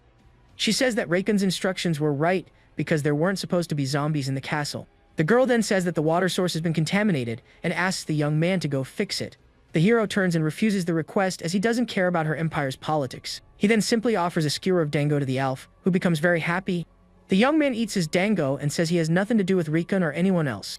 Just then, the vendor's daughter approaches him and offers a bag full of sweets. With a smile, the little girl says it's a gift from her mother and the other residents. The woman thanks him for his help and calls the girl over, giving her a tight hug. He observes the scene and remembers the chaos the zombie disease can cause if not contained. With that, the hero changes his mind and asks the girl where the contaminated water source is. Arriving at the location, they see a waterfall taken over by a dark and malevolent energy. The woman asks if he can do something about it, and the young man seems very confident of victory. With a serious look, the MC asks his companion to just remain silent. He then uses his shadow arts and launches a powerful blast of energy at the waterfall. The attack purifies the water instantly, leaving everything clean as it was before the problem. His companion is impressed and says the source was truly purified with his power. But the young man looks exhausted and explains that there are dozens of similar sources and this drains him. He then says he needs to think of another solution and asks her to turn around for a second. The woman is suspicious but obeys him as the hero moves a little way to think. Suddenly, the woman screams asking what he's doing, and the young man tells her to be quiet. Furious, the girl feels a strong murderous intent coming from herself against the young man. The hero turns and grumbles that what he's doing there is a minor infraction. Unexpectedly, a masked man emerges from the trees and says he has finally found him. The MC regrets having used all his energy as he can't dodge the attack. With that, the assassin advances with his sword, but something unexpected happens at the last second. The woman used her power to push the hero and save him from the enemy's fatal blow. She then concentrates a large amount of energy and unleashes a very powerful attack. The power throws both men far away, and the young man asks to be helped first by her. But the girl ignores him and says the assassin has the nerve to attack in front of a sheriff. Annoyed, the hero thinks she's getting revenge on him for what happened moments before. The woman introduces herself as Sheriff Fayen and invites the enemy to her torture chamber. The masked man gets up from the ground and stares at the sheriff with a very serious look. He then quickly advances towards her to try a direct and fast attack. The assassin shouts that the target is in her and tells the sheriff to get out of the way immediately. The sheriff is impressed that the enemy is still moving and says it seems she went easy on him. She then uses her psychokinesis and unleashes a powerful blast of purple energy in the arena, but the masked man manages to dodge the attack with a quick and agile movement. The girl then realizes her power only works in the activation area and that he is escaping. Even so, she shouts and increases the power of her ability to the maximum level. The masked man explains that if he moves quickly out of the area, he won't be affected by the power. He boasts about his speed as an assassin and creates several clones to confuse the sheriff. Suddenly, the masked man is shocked because something totally unexpected happened. The woman holds him from behind and asks if he knows why she never uses physical punishment. With a mischievous smile, she says it's actually the opposite of what he imagines. The girl then explains that if she used physical force, she would end his life too easily. She throws him far away and says that if it's too fast, it can't be considered a punishment. At that, the woman gets annoyed because she accidentally threw him in the wrong direction. The assassin sees the hero sitting and says this is the perfect time to take his head. But the young man ignores the threat and eats his dango to recover the strength he spent. The assassin becomes furious and shouts that the hero is about to be done for and is still eating dango. The young man offers the last sweet and uses psychokinesis to turn it into a powerful attack. At this, the enemy is surprised to see the same technique from before coming his way. The sheriff says the man's agility trick won't work and that she'll catch him soon. But at that moment, the hero's attack hits him before she can do anything. The dango explodes with great force and throws the assassin violently against the ground. The MC smiles and asks if the enemy couldn't dodge out of sheer carelessness. He then approaches the man's body and starts searching for any valuable items. Impressed, the woman says she didn't know psychokinesis could be used that way. The young man asks Fu if anything is useful, but she says it's all junk compared to her items. The sheriff approaches very curious and asks to take a look at what they found. With that, the hero hands her an object that was with the masked enemy. She recognizes the insignia of Reiken's royal guard and wonders how he got it. The MC says the answer is obvious and that the man was sent by Reiken. The girl questions the motive, and he explains about his recent fight with the Izumi family. The sheriff says she will report the case, and that the hero will be rewarded for his help to the country. She praises Reiken and says she became a sheriff to be able to serve alongside such a good person. But the young man scoffs at her words and says the girl doesn't know the real Reiken. He changes the subject and says he can't handle the contamination alone. The MC then warns that if they don't do this, Reiken will cause a massacre in the area. The woman is confused by his words and asks who would do such a thing there. The young man leaves, saying she'll find out soon, and the girl asks him to explain. The scene cuts to the Imperial Palace with several guards at the entrance. The hero comments that Reiken is spoiled, and that he'll have to straighten him out himself. Fu warns him that the palace has strong fighters and a barrier that seals magical power. He says it will be fine, because his life depends on the little fairy accompanying him. The fairy gets all happy with the compliment and says he should respect her power more. At that moment, the MC hands a box to the little Fu and asks her to hold it. He thinks about how cute the fairy is and that she would cry for a long time if she tripped. The little creature is confused, holding the box without understanding what's happening. The young man then counts to 3 and tells little Fu to go ahead with the plan. With that, he throws her high into the air, and the fairy flies, screaming desperately. The palace guards see something flying and give the alert to remove the threat. As they run, the hero smiles because this is his chance to invade the place. The fairy lands on the ground, and a guard asks what happened to the young lady. Crying, she says she ran away from a man who tried to kidnap her on the way. The soldier asks where the man went, and the fairy points in the opposite direction. With that, the guard orders his men to go immediately and capture the criminal. She thanks the Konkos for their help, but one of the soldiers stops her from leaving. The man says he will escort her home since a kidnapper is nearby. The little fairy becomes visibly nervous at the guard's unexpected proposal. Meanwhile, the hero is eating with Reiken and praises the chicken for being so delicious. Suddenly, Reiken realizes he can't move and is shocked by the situation. The young man calms him down and says that if he focuses his thoughts, he'll be able to communicate. Completely paralyzed, Reiken uses his mind to ask who that man is. The young man says his identity doesn't matter, but that a zombie plague is about to spread. Furthermore, he warns that the king's son will cause a massacre, and he came to alert him. The king gets irritated and finds this disease story completely ridiculous and nonsensical. He then defends his son, saying the young man loves the people and would never do such a thing. The hero confronts him and recalls that when Arceus was born, he was destined to lead the North. Surprised, the monarch admits he knows this and has hidden this secret for many years. He intended to tell his son everything when he thought the right time had come. But the MC scoffs and says the king didn't imagine these would be his last words. The young man asks what he would gain by lying and says the king can verify if it's true. Not understanding his intentions, the king decides to call mine to clarify the situation. The hero hears the thought and asks if the old man secretly summoned someone to the location. At this, the scene cuts to Fu with the guards, and one of them asks why she can't find her house. The little fairy says she's hungry and therefore can't think straight, asking for food. The soldier becomes suspicious of her story and decides he will take her back to the palace. A guard questions if they'll have problems, but the captain says no suspicious person enters the castle. The captain extends his hand to little Fu and tells the young lady to come with them. But But the fairy unleashes a divine punishment and a golden light hits the soldier dead on. She says she's played enough and flees while the fallen guard calls her suspicious. Far away, a hooded man is notified of the emergency and that he needs to go to the king. He then uses his powers to observe everything and says nothing in the castle escapes his sight. With his ability, the mage can see the hero and the king talking in the throne room. The MC accuses the old man of mocking his name by summoning someone to attack them. But the monarch explains that Mind is a level 8 monk and knows everything that happens in the castle. The king threatens him, saying it was wise not to touch him, or a spell would have turned him to dust. Mockingly, the young man says he didn't touch him because the monarch is too dirty to be touched. The king warns that with Mind's barrier, no magic or other barrier will work there. With a smile, the hero asks if the old man is saying he has nowhere to run. The king says he won't hurt him, but on the condition that he tells him everything about Aura Castle. But the young man challenges him with a confident look and tells the monarch to try his luck with him. Suddenly, a dark energy portal appears and the hero prepares to flee the location. Mind arrives in the room but is shocked to see that the intruder has simply disappeared. With that, the king asks the mage how many people on the continent have more power than him. He replies that there are a few dozen, but his barrier can stop them for a while. Then the mage questions how the young man escaped and who would be capable of such a feat. The scene cuts to the king fishing and thinking about how a tragic fate was changed. Suddenly, the monarch is surprised as a mysterious voice catches his attention. A small turtle warns him not to deny the strange things that appear. She tells him to believe because it is the will of a god, and the man can't believe what he's seeing. Back in the present, the king wonders if the young man was really a divine messenger. Far away, the hero appears in a different place and celebrates that his plan worked. He explains that if he activates the gate in front of him, he will be transported to a test area. A small version of him appears while explaining how these locations are formed on the continent. The young man says he asked Little Fu to activate the item on his signal so they could escape, but he comments that there was an error, as normally only the one who activates the portal is transported. The hero gambled that her existence would break the rule, and thus he would also be taken. The little fairy gets annoyed and says he should be grateful, because he never would have escaped without her.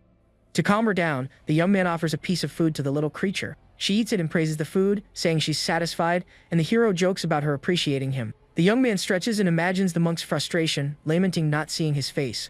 Suddenly, 2 other adventurers appear in front of them at the cave entrance. A pink-haired girl approaches and asks if he's the last one to arrive at the location. The woman says they need to form a group and that the test time is only 5 hours. The masked man complains that they've lost a lot of time because of him and asks for Rhinus's opinion. But Rhinus thinks it's better this way, as he could have encountered danger if he went alone. Then the other girl uses an ability to measure his level and is shocked to see it's 1. She says it must be a mistake, but the young man confirms his level is correct. Her companion asks what they'll do, and Rhinus replies that abandoning him would be too dangerous. Even so, the man suggests it might be better to leave him behind right there. But the girl refuses on the spot, saying the council would never abandon someone in danger. Her partner is confused and asks what this council she always mentions is. Renessa says that if he made it this far, he must have some hidden natural talent. Even so, the girl suggests he stay a little behind for his own safety. The masked man reluctantly agrees but warns that all treasures will be divided equally. But the MC gets angry and asks why he would go with such arrogant people. He then explains that he's nothing special, just used to doing things on his own. The other girl calls him crazy as level 6 monsters appear, and it's already difficult in a team. The hero replies that they can go together but asks the group not to get in his way. Her partner tells Rhineza to forget him, and the girl says she won't stop him from going. With that, the young man simply turns and starts walking into the dungeon. He says goodbye to the group and warns them about a dangerous monster nest nearby. The masked man scoffs, saying he seems tired of living and ignored their warnings. Renessa, on the other hand, thinks that maybe he is protected by very strong luck. Far away, deep in the cave, a huge creature begins to move slowly. The giant monster senses a strong human and says his soul will be excellent food. Suddenly, the creature fires a beam of green light towards its unsuspecting prey. But the hero and the little fairy are calm, as this is the starting dungeon. The young man explains that he has faced the boss Sugetsu a million times and knows the way. Even so, he feels that something is strange, as he thought he knew everything there. Suddenly, the MC realizes he's walking in circles and has been here before. At that moment, a small snake appears and threatens him, saying it will take his head. Not caring, he crushes the monster with his foot while thinking about going back. The young man then looks down and comments indifferently that he stepped on something. Immediately after, a giant and terrifying wolf appears and growls at the intruder. The creature yells at the defeated snake for not attacking together as ordered, while the hero wonders where the pup came from and asks for General Seigetsu's location. The beast becomes furious with the miserable human who invaded its territory and threatens him. Mockingly, the young man says he won't go back and demands to know where the boss's nest is. The wolf calls him a fool and warns that whoever steps on this land of trials is eliminated. He then introduces himself as the Thunder Wolf and creates a tornado of energy to attack him. Effortlessly, the young man blocks the attack with his hand and tells the creature to get out of his way. He complains about the horrible smell and says he needs to ask the boss about the creature's hygiene. The little snake crawls to the wolf and asks if it's okay after the hero's attack. The beast admits it was careless and that the human soul is strong, worth 100 men. The young man is surprised that the creature is still alive and asks if it's the power of spirits. The wolf growls that even if he noticed its power, it's no use because his demise has already been declared. Then other monsters appear, and the pack leader orders them all to attack together. With that, the creatures advance in a horde towards the MC, who faces them. He smiles and says it's perfect because this way he can take care of all of them at once. The young man then uses an item that releases an intense glow, hitting all the enemies. Far away, a creature warns its boss that a monster has appeared in their area. The general asks if it's a beast or a demon, but the servant says it's a human. Surprised, the dungeon boss questions how the intruder can be just a human. Meanwhile, the hero stands among the defeated monsters, surrounded by a light. He then smiles and comments that those creatures were surprisingly useful. The general is shocked and wonders if he is the legendary hero but dismisses the idea. At that, the little snake screams to its boss, warning that the intruder has finally arrived. The general becomes furious with his servants and calls them a bunch of complete good for nothings. He analyzes the young man and realizes that swallowing him will greatly increase his own powers. Suddenly, the monster hears a strange noise and sees the hero right in front of it. Surrounded by spears of light, the young man glares at him and says he will end his life. Angrily, the boss says the arrogant human should feel honored in his presence. But the MC doesn't care about the chatter, and armor appears on his body. With a single powerful blow, he attacks the huge creature without hesitating for a second. The hero then complains that it was too weak, and so he won't get any bonus. But the boss reappears and says he has met stronger humans who ended up gone. He boasts that they are all weak compared to his power and that he will end the fight. Far away, the young man observes the creature from above, surrounded by his golden weapons. The monster challenges him to show a new technique or if he has already run out of spiritual power. With a smile, the young man thinks that a normal holy cross is a bit boring. So he tells the boss that he will show him something much more interesting. His weapons glow as the general watches the attack that is about to come. With that, the hero creates a giant sword of golden light that shines intensely in the air. The boss is frightened and can't believe a human could possess the soul-breaking sword. The young man says that fortunately, he doesn't have to worry about the destruction he will cause there. He then swings the giant blade towards the monster with all his might. The attack obliterates the general, leaving a giant shadow where he once stood, but the MC feels something strange and looks to the side with a confused expression. He sees a small green soul floating and wonders how it survived the attack.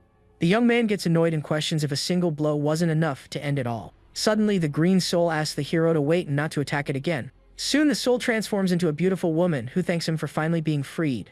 The green-haired girl floats in front of him with a seductive smile on her face. He calls her a strange woman, and the newcomer introduces herself as Rikusuda of the dragon tribe. She points to a giant skeleton and explains that it was her body, possessed by a spirit. The young man makes a funny face and realizes he's talking to a ghost. Rikusuda gets closer and warns that the continent is in danger and needs his power. The hero tells her to let go of his hand or he'll use the sword again, but Rikusuda begs him to listen. With a serious look, the woman begins to tell her story from ancient times. She explains that her tribe of dragons has always been the guardian of this continent. The green-haired woman says they could not let evil invade their peaceful land. She then shows that she led many companions to fight against a malevolent army. But as he saw before, they were defeated, and the only thing she could do was seal herself. The MC loses his patience and tells her to get to the point with her explanation. Rikusuda says they used the place to crush hope and asks why he came. The young man replies seriously that he is there only for an important mission. The girl shows that the targets are the best heroes of the continent, lured to this place. She reveals that no one suspects because the spirits lure everyone to the location, and with that, Rikusuda says their goal is simply to eliminate all the heroes. The woman explains that normally only 1 or 2 people pass the tests of the place, but over thousands of years, this number is turned into thousands of deaths. The hero then understands that their targets are people with great potential. She confirms and says he is the only one capable of stopping them, and he asks if there are others there. With a smug expression, the young man asks if the genius category includes him as well. The girl looks awkward and says his skill is undeniable, but their target is someone else. She then shows the hero an image of other people fighting inside the cave. In the image, we see Renessa and her group facing a huge green creature. The young man looks at the scene and asks if that girl is the super genius she mentioned. Rikusuda confirms and asks him to help, but the young man refuses and says he's leaving. Surprised by the answer, the woman questions him as he simply turns and walks away. He replies that even an ancient dragon had a bad time, so he's not getting involved in this. The ghost explains that the strongest evil spirits left long ago. But the young man questions if she can guarantee that the ancient monsters won't act in the shadows. She admits she can't be sure, and he says that changes nothing then. At that, the little fairy appears and remembers that the dragon race has many hidden treasures.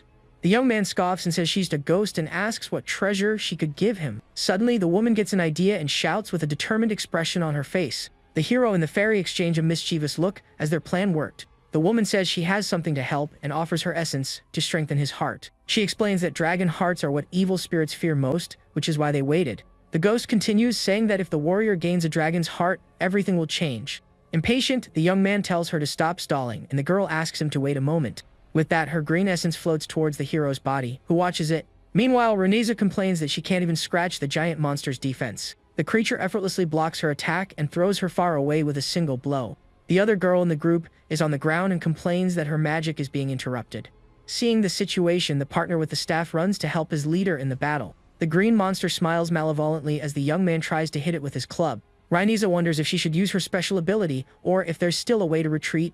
The creature easily stops her ally's attack and glares at her with a threatening look. The monster then ignores him and turns to the fallen mage on the ground, telling him to stay behind. The pink-haired girl is terrified as the creature extends its hand to grab her, but suddenly, a golden glow appears from the sky and someone shows up to save the day. Rhaenys appears and blocks the monster's hand with a golden barrier to protect her friend. The mage calls her Chief, and the leader tells her companions to go to the cave entrance. Seeing this, the green creature lets out a roar of fury in the direction of the group of heroes. The swordswoman says she can't stall any longer, as she only has one chance to finish the monster. Then the girl raises her hand to the sky and concentrates a large sphere of golden energy. Suddenly, her hair turns blonde and she summons her powerful Lionheart sword. The warrior advances with an intense glow towards the creature, which stares at her, surprised. With a serious look, she shouts the name of her strongest ability, the Judgment of Order. A pillar of light destroys the monster into pieces and raises a huge curtain of smoke. Her allies are shocked by so much power, and the mage praises her chief, finding it all incredible. The group's leader turns and says the job is done and that they can go now. But suddenly the monster re-emerges behind her, much larger and more terrifying than before. The creature opens its giant mouth and simply swallows her attack, leaving the girl in a panic. Next, the monster smashes the ground where the swordswoman stood with a powerful blow. Defeated, the girl wonders in her thoughts if it's all finally over for her. At that moment, a hand touches her shoulder, leaving her with a startled expression. The MC holds her from behind and scoffs at the monster, asking why all the noise. She recognizes him and tells him to run, as she can still hold the creature off for a while longer. But the hero picks her up in his arms and jumps away, dodging the green giant's punch. He lands safely with the girl in his arms as the enemy misses the blow. Angrily, the creature prepares to attack the pair with a look of pure fury. The young man then tells the creature to be quiet and stops its punch with a single kick. He puts the girl down and asks mockingly if that's better. Soon, the hero asks the swordswoman to stay away so as not to get involved in the battle. She says she'll recover to help him, but he says he'll finish everything before that. With that, the young man stands alone in front of the giant monster, ready to face it. The young man complains of foot pain and wonders what that huge guy is made of. The little fairy appears and explains that he is a giant, one of the few who still move. She says they are ancestors of humans and one of the first races of the continent. The giant seems to understand the conversation and looks at the two with a serious expression. Suddenly, the creature releases a purple aura and lets out a deafening roar in the cave. The hero gets annoyed because the dragon lied about the enemies there being weak. He then uses the monster's body as a springboard and jumps high to attack it from above. In mid-air, the young man uses his Annihilation Fang ability with a powerful kick. But he gets frustrated seeing that his red dagger didn't even scratch the creature's skin. The giant looks at the young man with a mocking gaze as if it felt nothing. With that, the creature retaliates with a swift kick, but the MC manages to dodge in time. Ryan's ally says the handsome guy is done for and that they need to leave, but the hero is fine, and the group wonders if it's possible to cut something so tough. The fairy explains that for dragons, giants are small fry and calls him a weak little brother.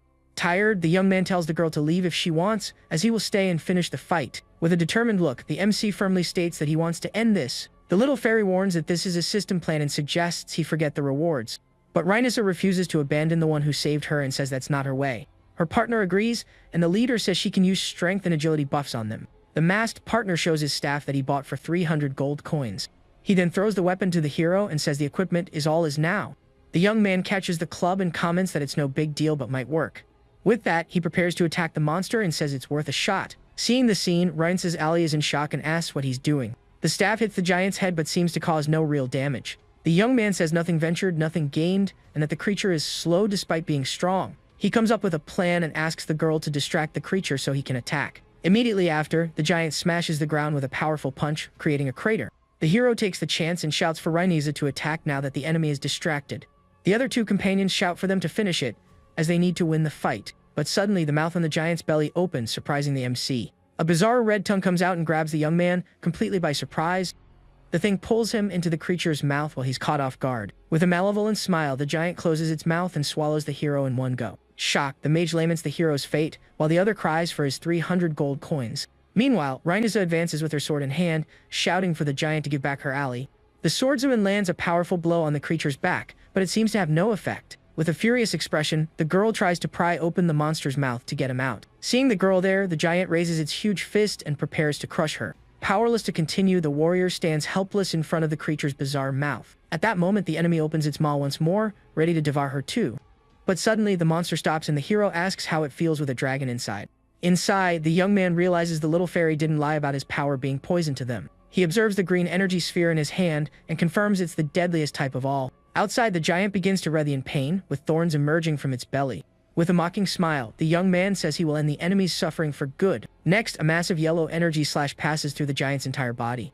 The young man appears in a stylish pose, ready to finalize his triumphant escape from the creature. He then smiles and apologizes, saying this was his only possible escape route. The hero calmly walks away as the giant falls to the ground, completely defeated.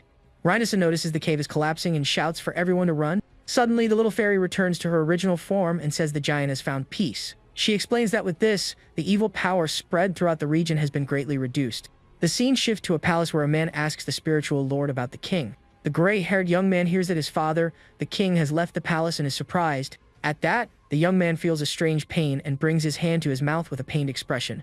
The servant asks what's wrong, and his master wonders about that sensation. Then the lord says it's nothing and that recent problems are just weighing on his mind. Mastermind comments that the intruder even tried to purify the water of Lightrise City. So the servant suggests talking to the guy, as he could be a great ally in the fight. But the young noble disagrees and says letting the young man loose will mess up his plans. He orders them to spread the rumor that the plague has no cure, and that the city should be burned. Changing scenes, we see some colorful balloons floating in the city's night sky. Down below, two children ask a woman in nun's clothes to get a stuck balloon. With a serious look, the nun agrees and prepares to use her zero-gravity ability. Using her power, a pink aura envelopes her, and she makes the balloon float slowly to her hand. The woman floats in the air to grab the object while the two boys watch her in awe.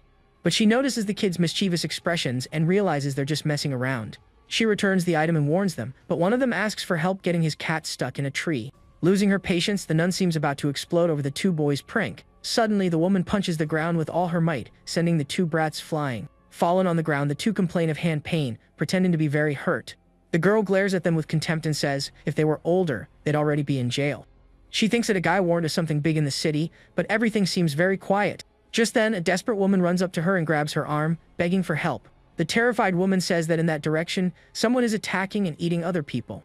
The nun sees a guard trying to defend himself from a green creature with a piece of wood, but the monster is too strong and sends the man flying with a direct hit. The infected creature then turns and prepares to attack the other people on the street. A desperate mother hugs her daughter, who cries in fear of being devoured by the creature. The nun recognizes the plague and is shocked to see the disease has already progressed so much. At that moment, the green monster slowly approaches the helpless woman and child. With a furious shout, the woman extends her hand and uses her maximum gravity ability. An invisible force crushes the creature to the ground with a devastating and violent impact. She glares at the fallen enemy and tells it to pay attention, because its opponent is here. The woman then tells the civilians to flee while the path is clear for them to escape. She thinks that she examined the water and found no contamination, so the plague shouldn't be so fast. Suddenly, a nearby man starts screaming in pain, enveloped in a bizarre green aura. He transforms into one of the infected and falls to the ground in front of the mother and daughter. A mysterious figure appears on a rooftop and says that, sadly for them, no one will leave. The heroine glares at him, angrily asks who he is and what his intentions are. The hooded man says his name doesn't matter and that everything is the will of Lord Tatsumi Kaio. Upon hearing that name, the woman has an expression of shock and concern on her face. The villain reveals that the plague will destroy the city and the entire northern kingdom will fall. The sheriff launches an attack with her fingernail, but the mysterious man defends himself without any trouble. Furious, the woman screams that she doesn't believe the lie that Kaio would be the one responsible for this. The hooded man is surprised and asks how she uses telekinesis with a holy contract. She says she's a police officer from the council and tells him to prepare for the interrogation that's coming. The villain is surprised and asks why someone from the council would be in a place like that. With that, he releases a green energy that infects all the civilians who are still nearby. The enemy recognizes the sheriff's holy firepower and is quite impressed with the woman. The woman understands in the northern continent, only one army has this kind of forbidden power. The villain realizes she knows too much and says he'll create a story for a heroic end. With a smile, he advances and says this is a courtesy from a colleague, since they'll be working together. The sheriff doesn't move and glares at him with a serious look as he approaches quickly. The man taunts her and tells her to relax, as a quick end would be much more dignified for her. But the woman scoffs and reveals she already knows his identity as Chief Olchi of the Spiritual Lord. The white-haired man is surprised and laments that she spoiled the whole surprise. He says he's never seen her, but she's young and could have served alongside him on his great mission. The woman questions if everything is the spiritual lord's plan, and Olchi smirks, mocking that he said too much. With a malevolent smile, the hooded man says that either way, the conversation is over. The sheriff gets nervous and thinks she should have suspected this whole strange situation. Far away, the MC laments that if he had believed earlier, he could have saved the civilians. The villain prepares to attack the fallen woman on the ground and finish the job once and for all. Suddenly, the white-haired man feels a powerful aura and shouts that they need to evacuate. At that moment, bright blue chains emerge from the ground and bind the villain's legs. Surprised, he realizes he's fallen into a spell suppression field and cannot use magic. The king appears with his allies and comments that it was good to have come personally to resolve this. The villain turns and is surprised to see the figure of the king arriving at the scene of the chaos. The woman then calls the man father, and he scolds her for following in others' footsteps. The mage reveals that his daughter was hiding her identity, and the king says it's a family tradition. With a serious look, the monarch turns to the villain and asks if he has nothing to explain. The white-haired man is speechless and starts to sweat nervously under the king's pressure. The king then says he will detain him and orders the mage to end this and take the prisoner. The mage then begins to summon rain to purify the entire area. Suddenly, blue energy chains completely bind the body of the mage Mayan. The king's son appears and says he didn't expect to use a single-use seal there. The mage wonders if the spiritual lord is really the son of his own king. The king questions why his son has become such a great traitor to the empire, but the young man says he never betrayed the land because he values it more than anyone. He explains that only hatred can unite people to resist everything. The young man warns that the Legion of Evil will attack and he needs to teach the truth. Furious, the king asks if his son was the one who orchestrated all the disasters. With a cold look, the young man confirms it and says it's a small price to pay. The tension in the area rises as the sky suddenly turns red and the atmosphere grows heavy. The monarch says the gods would be furious, but his son doesn't care about that. The young man says that if the gods cared, the people wouldn't suffer so much. Suddenly, a man arrives and tells the spiritual lord that they've found something. He shows the hero's body and says they found it 50 kilometers away. With a malevolent smile, the young noble looks at our MC's body. He then uses his power and effortlessly makes the young man's body float in the air. The young man says it seems the gods are on his side and looks at his father. He questions why the gods would deliver a spy from the Legion right to him. The mage and the king recognize the young man and wonder if he is the divine messenger. The sheriff then prepares to use her gravity ability to help in the fight, but the spiritual lord disperses her attack with impressive ease. He says she has good control, but that he has taught in that place before. Then the noble orders the word to be spread that Kyo is the spy who released the plague on the city. With a satisfied smile, the spiritual lord announces that his plan starts now. Our MC's body continues to float in the air, completely defenseless. He says he led his forces, but the plague was already out of control in the area. At this, we see an image of the city on fire and people running in desperation. The young man says he will finish KO to avenge the citizens who suffered in the city. He then prepares to attack the hero, who looks shocked by what is happening. Raikkonen attacks with his sword to finish off the MC once and for all. The scene then cuts to 1 hour earlier, outside the dungeon with the hero and his allies. The group he saved watches him from a distance as he holds his new golden sword. Renesser invites him to their home, but her partner says no one wants to go to a slum. The pink-haired girl turns to her older sister and asks for her opinion. The older sister seems thoughtful and stares at the young man with a very serious look. She thinks that a prophecy said she was the most talented, but now she doubts it. The MC then says goodbye to the group and says they can go on ahead. A system notification appears, saying he can enter the Ascension state at any time. With a smile, the young man sits on the ground and prepares for what's to come. His stats increase by 1, and the young man complains that the system was very stingy. He then receives an additional reward, and a whirlwind of thunder surrounds him. The little fairy appears and comments that it's been a while since she's seen something like that. Annoyed, he complains that his reward is being struck by lightning and finds it absurd. She calls him impatient and says the whirlwind can destroy anything below level 9. The fairy says that with her blessing, the young man can absorb the energy and become stronger. The hero doubts it and asks if he really needs to run to get a shock. The girl explains there will be 3 bolts, and he agrees to try his luck. In a small version, the MC is hit by a red discharge. He is satisfied and says he absorbed more energy than the system gave him. The little companion smiles and says she wasn't lying to him. The young man says he can only take 1 bolt and that this wastes the other 2. With that, the MC prepares to do something very bold. He then decides to run straight into the eye of the lightning storm.